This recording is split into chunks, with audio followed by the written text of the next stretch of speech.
شاید باورت نشه که این شیرینی‌های فوق‌العاده خوشگل و خوشمزه فقط با 3 قلم مواد اولیه درست میشه و آماده کردنش هم خیلی راحته. سلام خوشمزه پزای کانال با آشپزخونه کیمیا خیلی خوش اومدین.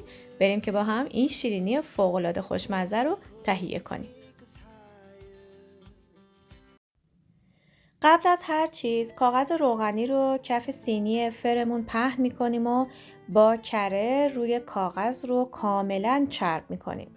شما این شیرینی رو حتی میتونید داخل تابه آماده کنید و یا اینکه مثل من داخل سینی فر این شیرینی ها رو بپزید. 2 عدد تخم مرغ رو به همراه نوک قاشق چایخوری وانیل با دور تند همزن در حد 30 ثانیه هم میزنیم تا از اون حالت لختگی خارج بشه و بعد 90 گرم شکر رو اضافه میکنیم و حدود 1 دقیقه هم میزنیم تا شکر یه مقدار داخل تخم مرغ ها حل بشه. نیازی به پف کردن مواد یا کشدار شدن و کرمی رنگ شدن موادمون نیست. در حد همون 1 دقیقه که هم بخوره کافیه. و بعد از اون 90 گرم آرد رو با نوک قاشق چایخوری نمک به مواد اضافه میکنیم. من الکش میکنم و میریزم داخل مایع. مواد رو کامل زیر و رو کنید تا یک مایع نسبتاً غلیظی داشته باشید. در نهایت مایعمون باید حالت ماست پرچرب به یک همچین غلظتی برسه. فر رو با دمای 200 درجه از قبل خوب داغ کرده باشید. مواد رو بریزید داخل سینی فر و یه مقدار موادتون رو پهن کنید به این شکل. سایز شیرینی بستگی به سلیقه شما داره. ببینید من یه مقدار خیلی کم از مواد رو اول میریزم و بعد اون رو داخل سینی پهنش میکنم. وقتی به این حد رسید سینی رو میذاریم داخل فر به مدت 5 تا 8 دقیقه که بستگی به فر شما داره.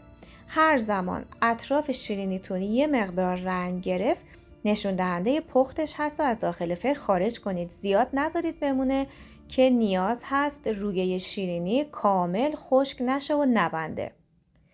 ببینید اگر داخل قابلمه خواستید این کارو بکنید از یک تابع نچسب استفاده کنید، کفش رو یه مقدار چرب کنید و همونطور که میبینید مایع شیرینی رو بریزید داخلش و بعد شعله پخش کن رو که از نیم ساعت قبل روی حرارت متوسط داغ کردید قابلمه رو بذارید روی شعله پخش کن و بعد اجازه بدید به مدت 10 دقیقه بمونه. فقط خیلی زیاد نمونه که رنگ شیرینیتون بر نگرده. ببینید بعد از 7 دقیقه شیرینی های من کامل اطرافش برشته شده، رنگ گرفته اما وسطش هنوز نرمه و باید تا داغه لبه های شیرینی رو به هم بچسبونید. اگر اجازه بدید سرد بشه و سرعت عملتون پایین باشه شیرینیتون دیگه به هم نمیچسبه.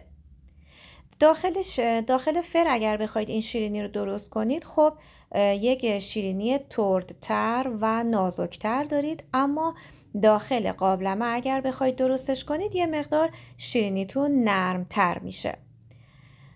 بعد از اینکه شیرینی ها رو به هم لبه هاش رو چسبوندیم یه مقدار خلال پرتقال من برای تزیین این شیرینی استفاده کردم که این دل بخواه هست.